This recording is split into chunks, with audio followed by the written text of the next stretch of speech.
Yo. All right, we're live. Live, baby. Welcome to another episode of Starlight Beacon. Yeah. Christmas special. Happy holidays. Merry Christmas to everyone who celebrates Christmas, of course. Here with JBM. What's up? And today we're going to talk about The Gallery, first episode for season 2 of The Mandalorian debuted, and they kind of sort of talked about it's a general recap of every episode. Yep. From the season, all 8 episodes, just behind the scenes look into the making of it, the process. Like you get a perspective from each of the directors, the actors. Which was really good insight. Yeah, man. They focused heavily on Boba Fett. I feel like a lot. He definitely got the shine. I think that was a key focal point of the episode because it seemed the majority of it did feature him and Ahsoka. Yeah, as well. I was gonna say Ahsoka too. Yeah, Ahsoka's almost 50-50 with Boba. Yeah. So what with Boba specifically though? What did you enjoy to see that they did behind the scenes? Honestly, I would say the Tamara Morrison. How to them talking about how they incorporated a lot of. I wrote some notes. His cultural, like the Maori culture and the combat culture, that Samoan. That was dope. Yeah, and in him doing the what do they call the dance? The warrior. I can't remember the name. The warrior dance. That's what we call it. But it's the hockey. Is it? No, I can't remember. No idea. I can't remember. But it's all respect to that culture. Yeah, I don't want to butcher it any further than I already have. But I like to see that he performed it for Dave and for John, and they decided, all right, let's incorporate this. Let's see if we can work this into his combat sequencing. Yeah, and it seems so natural too. It did. It was a great compliment to the Mando style. Yeah, being a gunslinger. Yeah, it's like they said, you had the gunslinger, and now with Boba, you have the barbarian style of combat. That was dope to see. Yeah, and it's that aggression, in that style is very aggressive. It's a very aggressive style of combat, and it was just really cool to see that they on the spot, while they're shooting this, decided, hey, let's work with that. That's cool.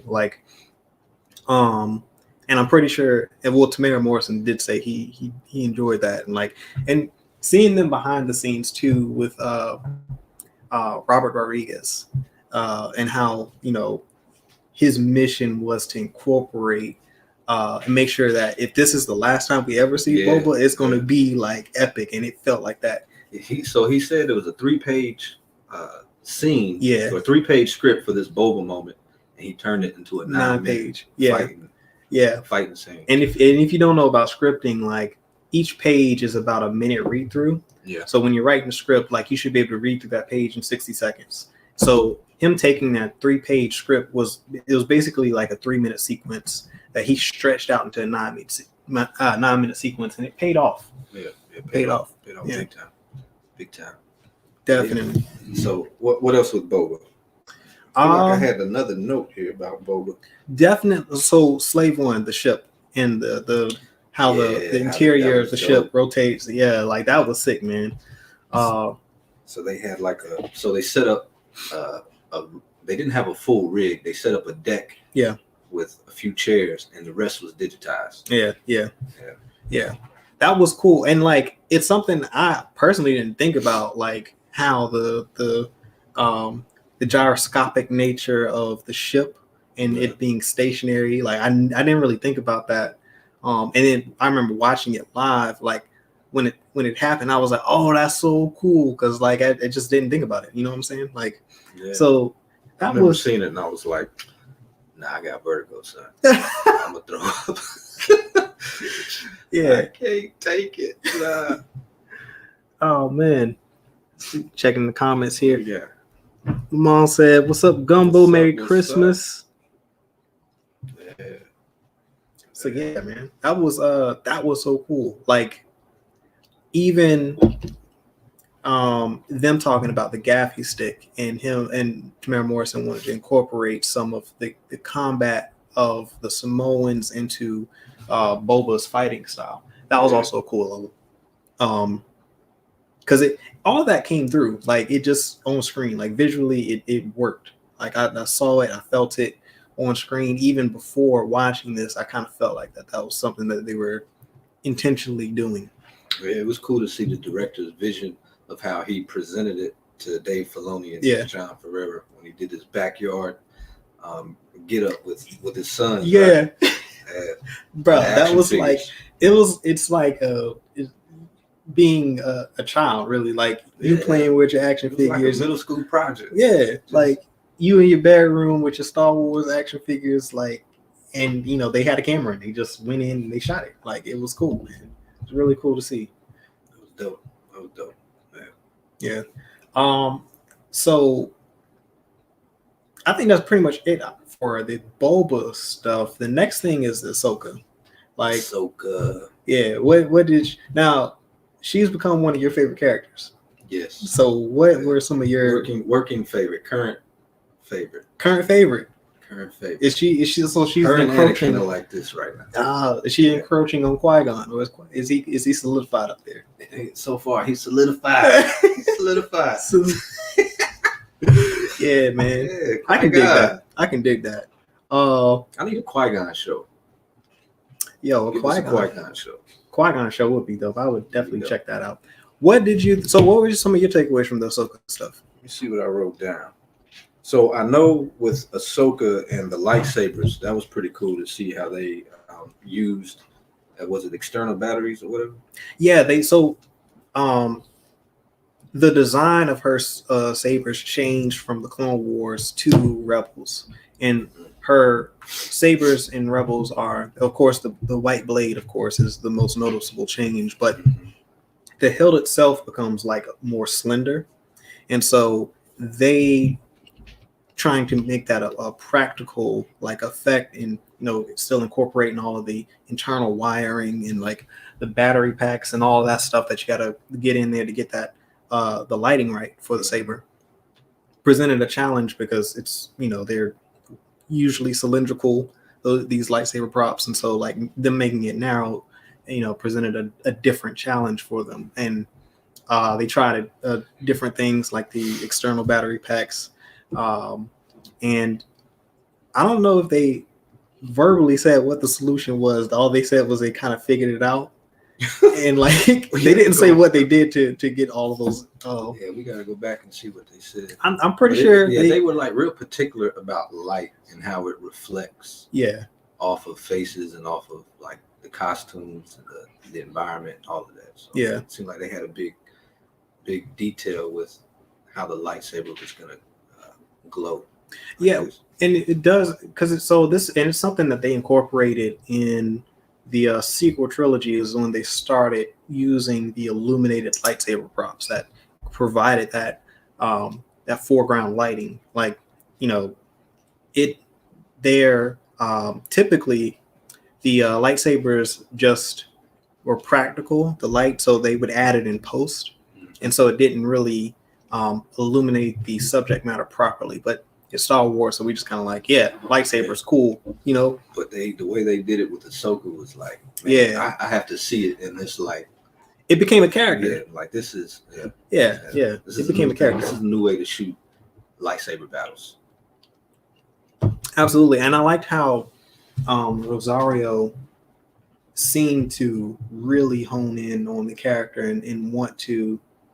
And the stunt coordinators talked about how locked in she was to the combat and trying to learn how to fight and get this energy of Ahsoka Tano across in live action. Like that was cool to see. Like all of the it's not just Rosario. It's like all of these actors are like super dedicated to trying to bring these characters to life in their own right.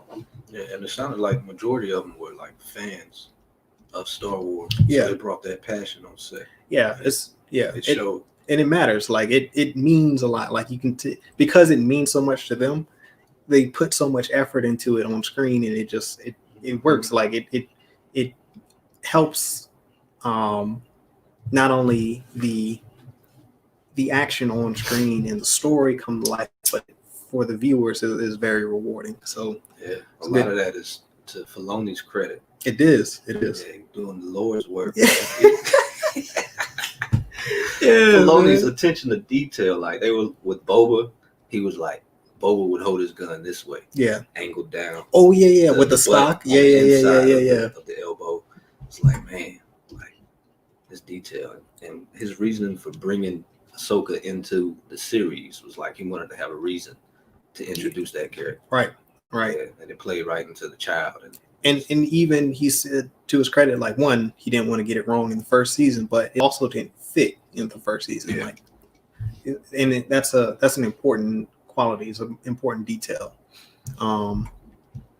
for them. Also, with the Ahsoka stuff, like, they didn't talk too much about the costume, but they did talk about the makeup. That was cool to see her come to life with the prosthetics. Like, I didn't realize that was an entire face mask, like, that they put on Rosario. Like, they did a really good job of sculpting that to her face, because it does look a lot like Rosario, but it still looks like Ahsoka. Yeah. Just blending those two characters. Those crow's feet in her. Those two crow's feet. The head tails. Yeah, man.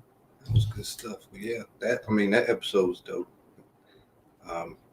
The crate dragon and how they designed that crate dragon. Right. Like, first of all, I didn't even realize they had legs. Right. Which was also cool. And then I like the analogy they made to Jaws, and like them hiding it made it even like the mystery of it was, I love that.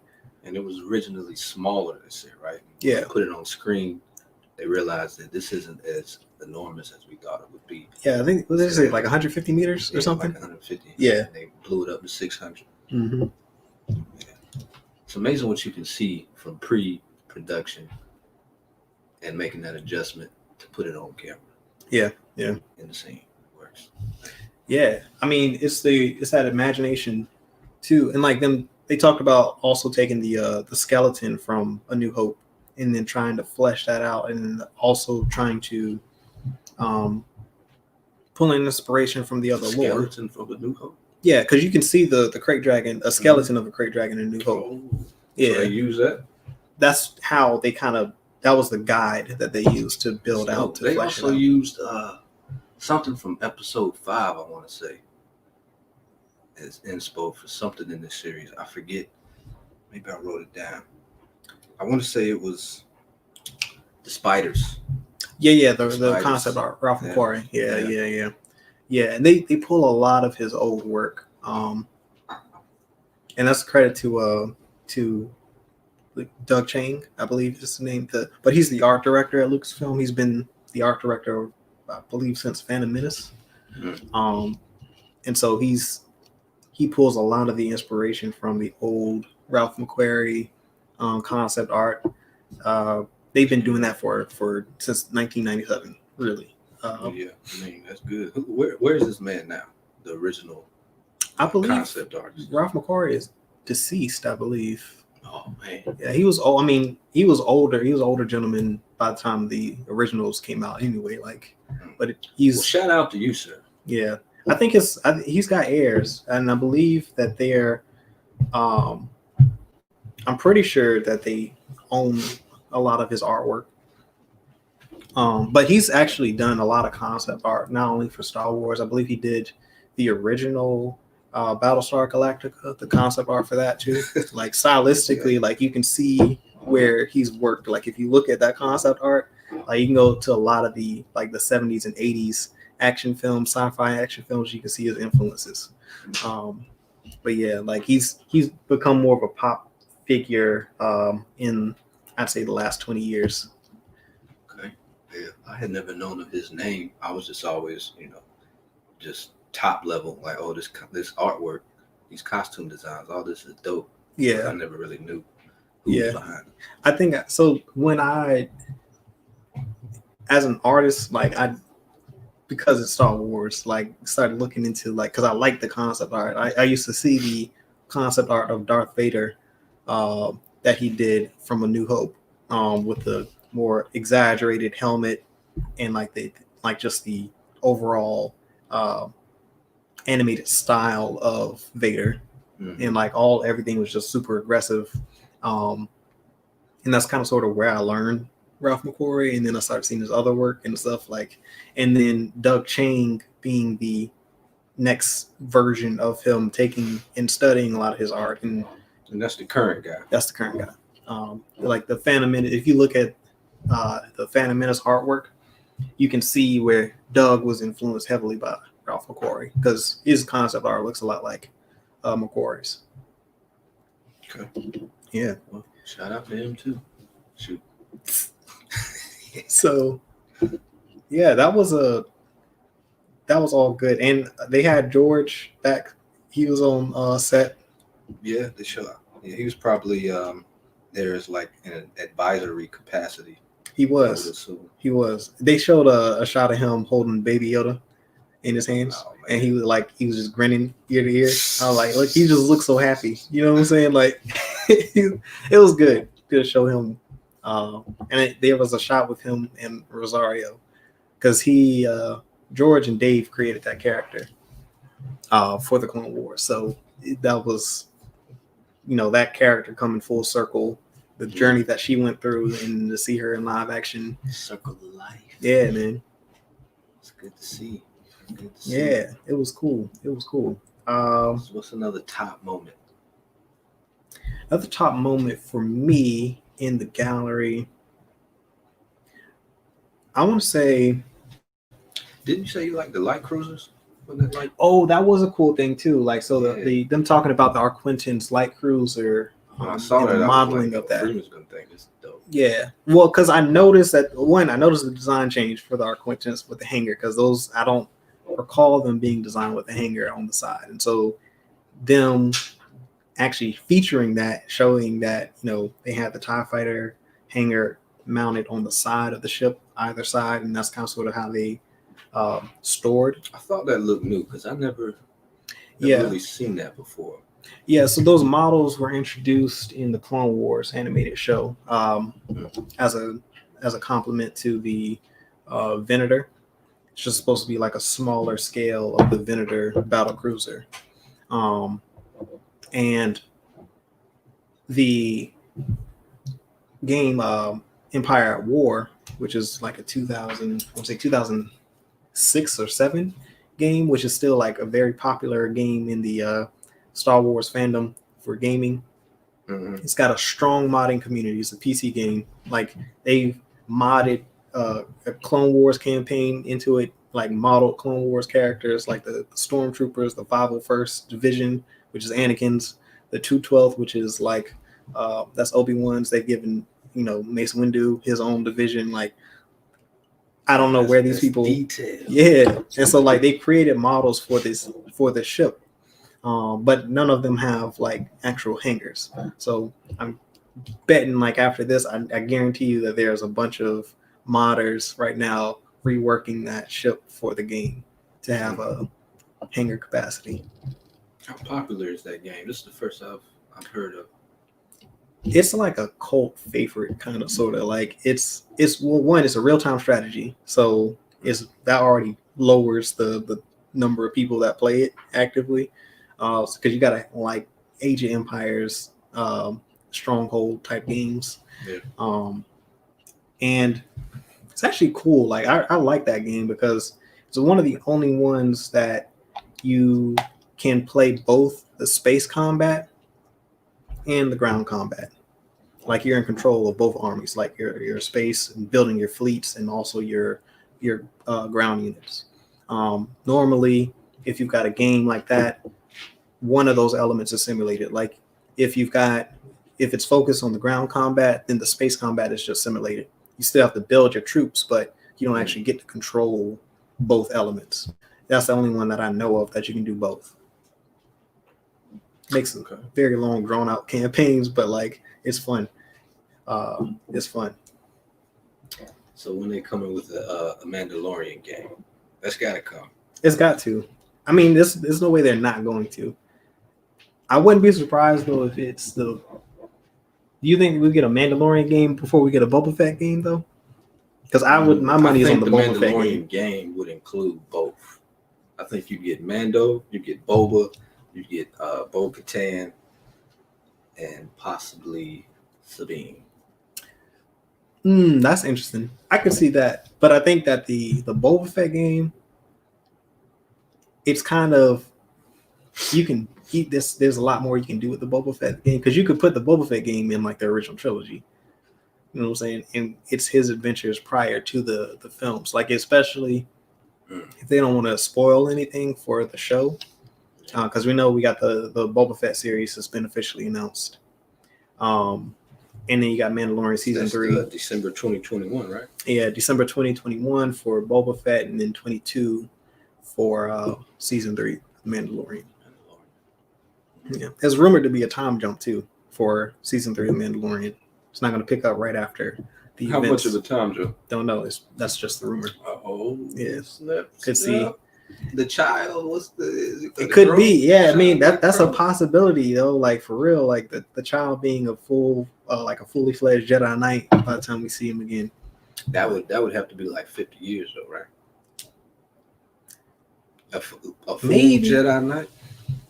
Because I don't know about 50 years, maybe, but 10 age is different, right? It does age different. Then if it's that, then the Mando would be. No, it wouldn't be 50 years because here's the thing, Yoda. For my Gatorade. Yoda became a Jedi Master by the time he was 100 years old. The child is 50, so I'm thinking 15, 20 years before he's not knight, and then those next. By that math, that's half. That's 50%. Maybe. Yeah, because he's already had training. But then you gotta think of Mando too. Mando's what, 38? I'm saying he's about solid 38. I'd say 40. Because he was pretty. I mean, what was he, like 7 or 8 in the Clone Wars when he was rescued by the Death Watch, and then you got 20 years, and then you might be right, mid-30s. Mid-30s, because he's been through a lot, so he's aged faster than what he actually is. I feel like. He and Han Solo are close in age for sure. They're probably about 5 years apart, like at max. At max, they might be the same age though. Might be. Could be the same age. Yeah. Who knows? Star Wars, that duality. Could be. Never know. But yeah, so who else popped up in this show that I did not expect? John Leguizamo. Okay. He did the voice for episode 1 with like the mob boss dude. Yeah. In the battle arena. Yeah. So that what was that? Like a underground fight shop. Yeah. So it's like a underground fighting arena, really. Yeah. Yeah. So it was cool to find out that he did the voiceover for it. Yeah. Yeah. I've seen him in person. I have his autograph. Very nice.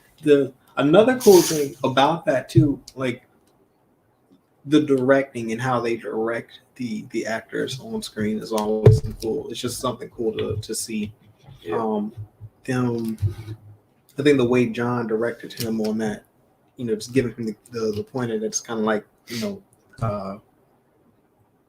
Don Corleone, like be like, he wanted bring to up that mobster, appeal. Yeah, and then you see him immediately, like he's like, oh, okay, because he had a thing initially, like he delivered the line, and then that's when John comes in. It's like, no, it's kind of like Don Corleone, like gangster, like, and then he gets into that Italian like character, and he sits up, and then he does the thing with his voice, and I'm like, oh wow, that's amazing. Like it's simple things like that. It's a direction. Yeah, it's really, honestly, it's good directing. See them bring that to life. Also, speaking of bringing things to life, the Dark Troopers. Shoot, I did not think that those were live action. Neither did I. At all. That was wild to see. All of them were just in costume. Yeah, that was just pure costumes. Like, and then they go in and post and animate the joints and whatnot, and like, but knowing that it's a human behind the suit is that was cool. And they mentioned like playing with the light again with those Mhm. those costumes. Yeah. They reference back to the old Star Wars films where they had like the light reflecting off of Vader's suit. Yeah. Yeah. Stormtrooper suit. And they also reference even the I think it's Dark Forces, the video game. Oh yeah, that was cool to see. 1995, Yeah, right? yeah, and because that's the original inspiration. And they for had it. like the same like line. Yeah, They were like showing like that was. yeah, it was like that detail. Exactly, like them. They know the lore. Like nothing now. Nothing seems to be off the table. Like everything is being considered as part of those stories moving forward. So it's always a cool element. It's something like as a fan you want to see. It's also, we definitely want to see new elements and new things being incorporated into the story. But it's cool to know that all of these things that have existed before still could pop up. Yeah. I mean, like you said, nothing's off the table.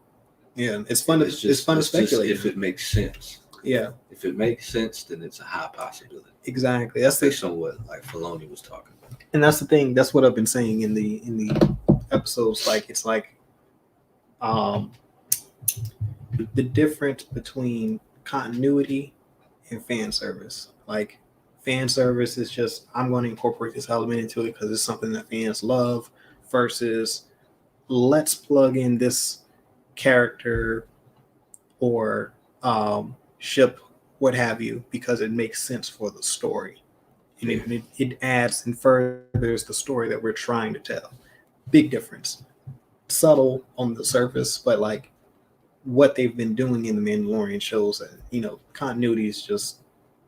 continuity wins over fan service every time. That's the integrity in storytelling and understanding the lore, understanding the story.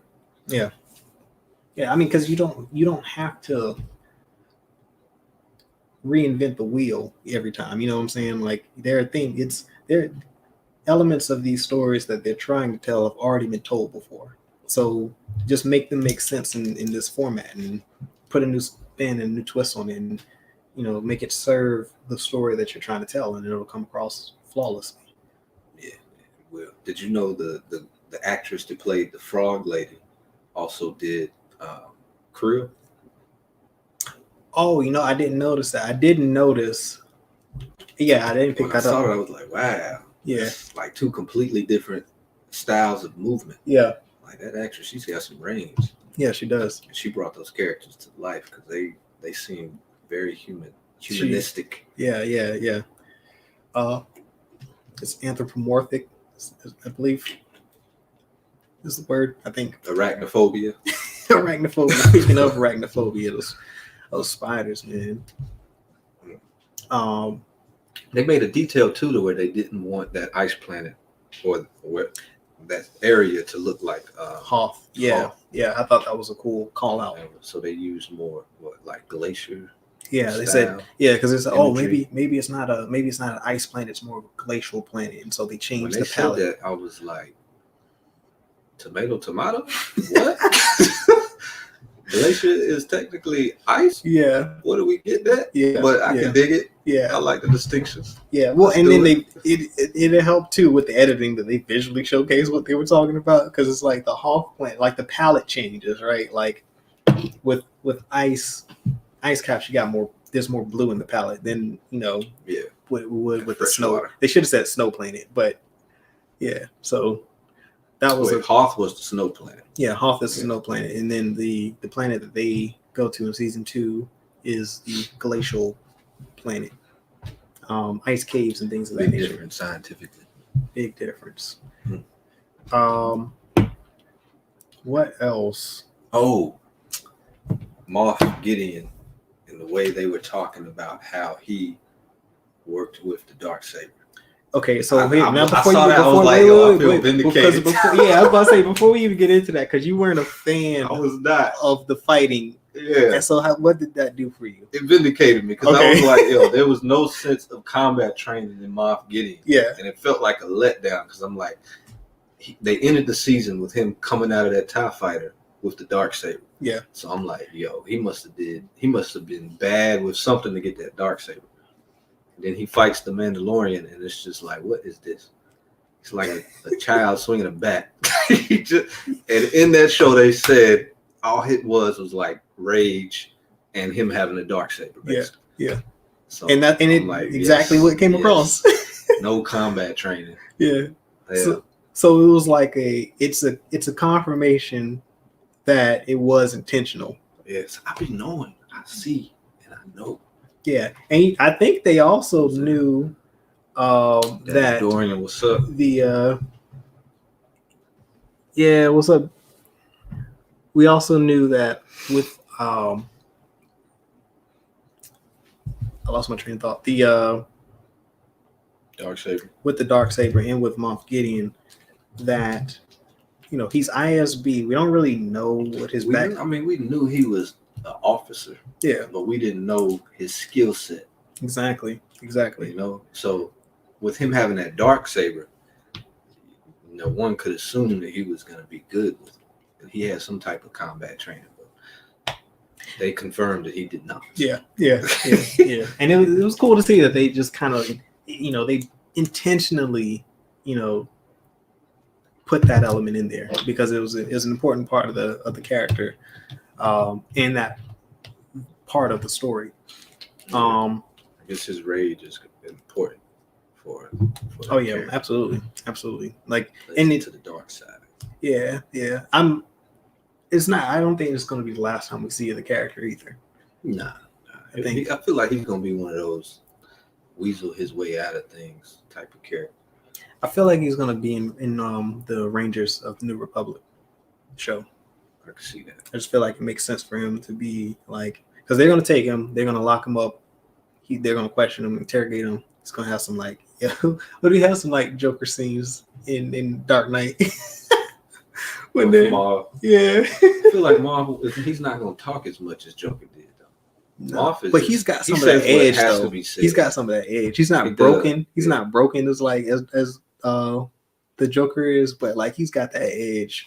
Yeah, I can see him doing a rant. He can rant. Yeah, I can see it. I can see it, especially if he knows of Thrawn and what Thrawn's doing. And you also too got to remember he's got a leg up on the New Republic because they don't know that they're bringing back Palpatine. He knows what his mission is. Like, he knows that's what the Empire's out there doing. The Remnant. Man, I hope they don't touch that at all. I can see them doing that. Yes. I can see them doing that. But also, too, because we're going to wrap this pretty soon. It's Christmas. Yeah, it's Christmas episode. It's going to be a very short episode this week because it's Christmas, but we just kind of want to come in and talk about the gallery episode since it aired today. Yeah, man. Comments are light, understandably. Yeah, bro. Everybody, it's the holidays. Everybody's like doing their own thing, spending time with family, like we're trying to do. Drinking. Yeah, we took a break basically from family time to. That's how we handle our breaks. Yeah, to chat with you guys. It's going to be recorded for your viewing leisure. Yeah. And then the camera. No, we're good. I guess I don't know. What's up? We good. Any last comments?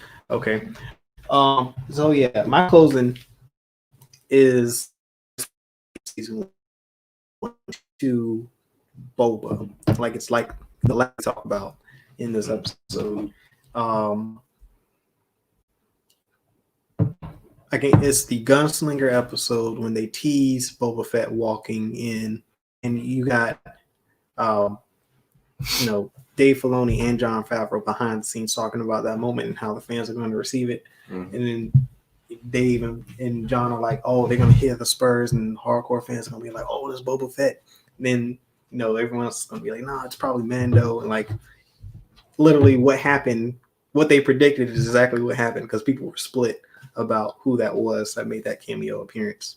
It was interesting to hear him say people would think it was going to be the Mando versus Boba, but like what people ended up saying was it was Boba or Moff Gideon. Yeah, I was hearing that. Yeah. Moff. Yeah, I heard a lot of people say Moff Gideon too. Within that, but that was cool. Also, the Bo-Katan stuff, because we didn't talk about Bo-Katan, but Katie Sackhoff coming in to reprise her role as Bo-Katan. Because if you don't know, Katie Sackhoff voices Bo-Katan in both Clone Wars and Rebels.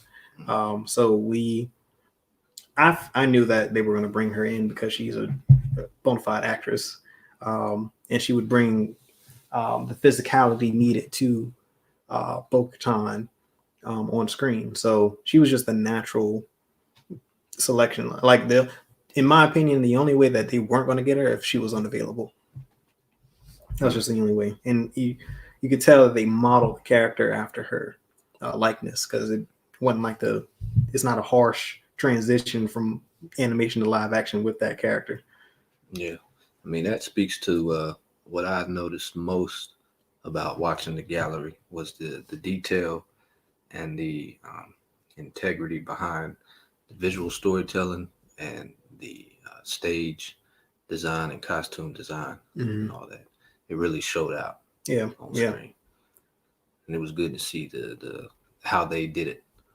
So and like the Star Wars is just always one of those properties that when they do those behind the scene looks, and that the magic behind the scenes is almost as impressive or more impressive than what you see on screen. Like just the amount of preparation and work that goes into creating all of this stuff that we see on screen, like for things that might be on the screen for 2 seconds, like full detail, the nuances. So that's always cool to see. And then Dave saying when they brought Katie Sackhoff in for the Clone Wars to voice the character, they're like, he told her that if everything goes well, there's a possibility that this character can appear in live action. And she was kind of like, yeah, whatever. And then years down the road, here they are. She's dressed up as the character in live action, getting ready to do her shoot, and she's like, I can't believe it. That's what's up. Yeah, it's a powerful moment. Yeah, man. That's pretty much it for the gallery. Yeah, season 2. Yeah, for the first episode. So next episode coming out next week, next Friday. They're doing it. Okay, I thought this was just a one and done. No, if they follow the format that they did for last season, they'll have a episode every week premiering. It'll be 8 episodes long. So we'll have a new episode talking about something. I'm pretty sure that they're going to talk about Stagecraft, which is the larger version of the volume that they use to shoot a lot of this on, and what they're going to shoot a lot of the upcoming properties on as well. So looking forward to that episode, and I'm pretty sure we're going to get a Luke Skywalker behind the scenes look for that, and hopefully they'll have Mark Hamill on there because he was on set. He would have to be on it. Yeah, talking about his experience seeing them bring the character back to life and all that. It's going to be a moment, man. There's probably I would predict it might be the last episode of the season. Yeah, that's a good way to end it. Yeah, good way to end it. Luke Skywalker deepfake. Yeah. But anyway, that's it for this episode. I got no more. Got to close. We're good. Happy holidays. Yeah, man. Appreciate you for joining us. Yeah, we'll be back tomorrow for the cookout. Absolutely. Bringing eggnog to the set. Yeah. Hey, yeah. So bring your favorite drinks. Favorite drink. Because it's going to be a lit episode. You know what I'm saying? Litty. As a matter of fact, we hadn't even told Amani that yet. So we got to tell her. We got to tell her that, hey, we go be drinking. And well, I'm going to bring some food too. So he's going to bring the food. That's a given. We'll have some food, some snacks probably. Snacks, but charcuterie. The adult beverages, the blue milk. The blue milk? What is that? Oh, man. Anyways, that's it for this episode. Appreciate you for joining us. Make sure you like, subscribe to the channel, and hit the bell icon if you want to know anytime we go live, you get a notification. You can support us on Coffee. Yep. Everything's down in the description below this video, social media accounts, all that stuff. Link to our Discord is also available if you want to come in and chat with us anytime, 24/7. Got what 70 some members in there, 70 plus, hitting About close to 80. 77. Yeah. So yeah, always a good time. And like I always say, peace, love, blessings, and we will see you.